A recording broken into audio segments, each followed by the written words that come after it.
Lurking deep in the woods of Richmond, Virginia's Church Hill, lies a mysterious and mostly forgotten abandoned tunnel. What is it? Who owns it? Why is it abandoned? Well, in this video, I will answer those questions.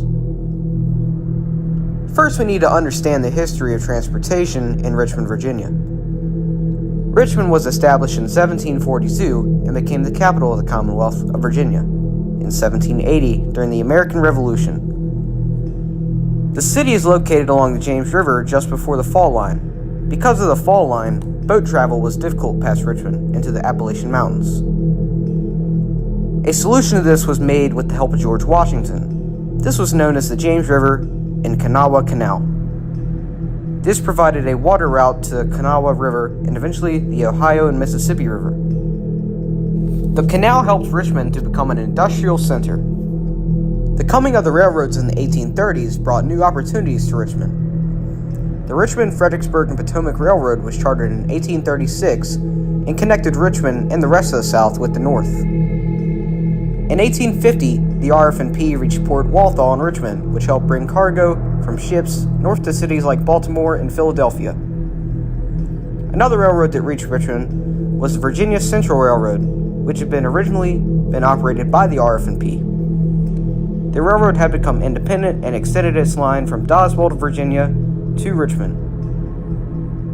The railroad merged with the Covington in Ohio in 1868 to form the Chesapeake and Ohio Railroad. The railroad had reached West Virginia coal fields by the 1870s and needed access to the James River and the Chesapeake Bay.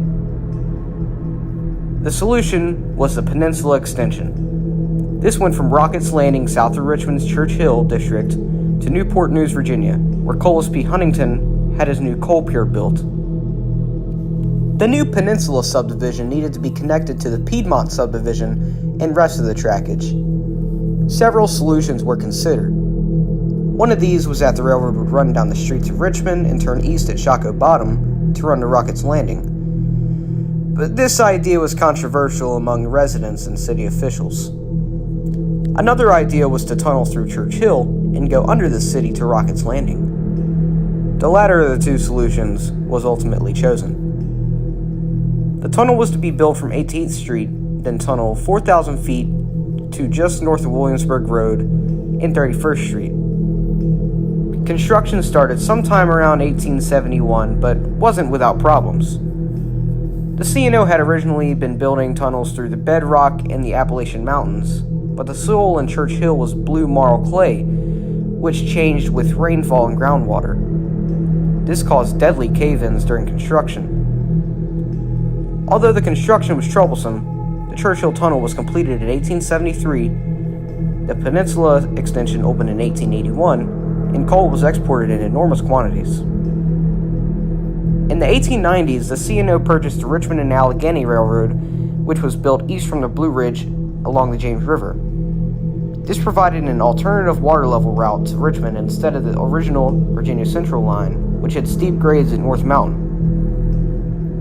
That line had originally terminated at Bird Street Station in the downtown area of Richmond. Therefore, it didn't connect to the Peninsula subdivision.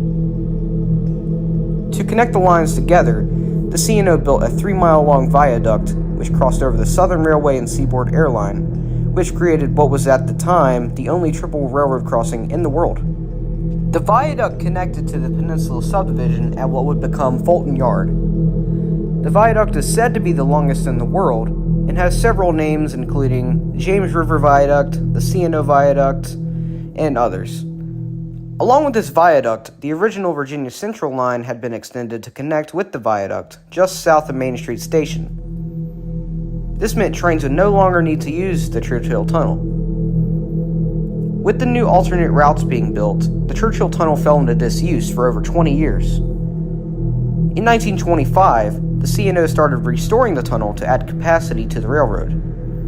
On October 2nd of that same year, a work train entered the tunnel's eastern portal and headed to the other end with at least 200 workers inside.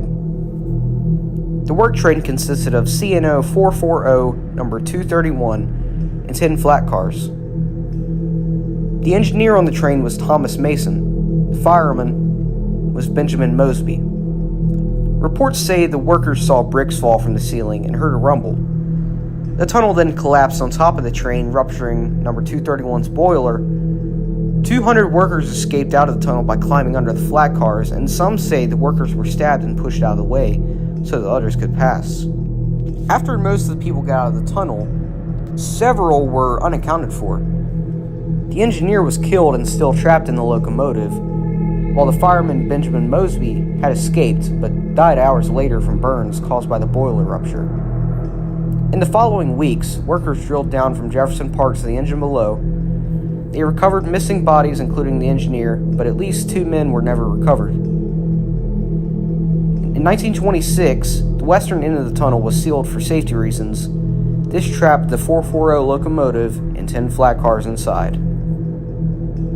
For years after the collapse, the eastern end of the tunnel remained open to interchange freight with the Southern Railway. This left the tunnel open to trespassers as well. In 1998, Richmond Times-Dispatch reporter Mark Holmberg explored as much of the tunnel as he could, along with a caving professional. He found that the uncollapsed portions of the tunnel were still filled with water and silt.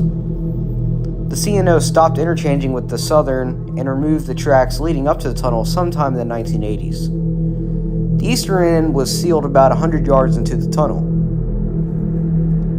In 2006, the Virginia Historical Society investigated the possibility of excavating the train and bodies out of the tunnel. However, when a camera was drilled into the tunnel, it was found that silt and water filled the tunnel and that it would collapse if further dug into. Talks of removing the locomotive have been off and on since then, but as of 2024, no project is underway. Parts of the tunnel still collapse every few years, taking houses and tennis courts as the new victims. Today, the tunnel is abandoned and owned by CSX.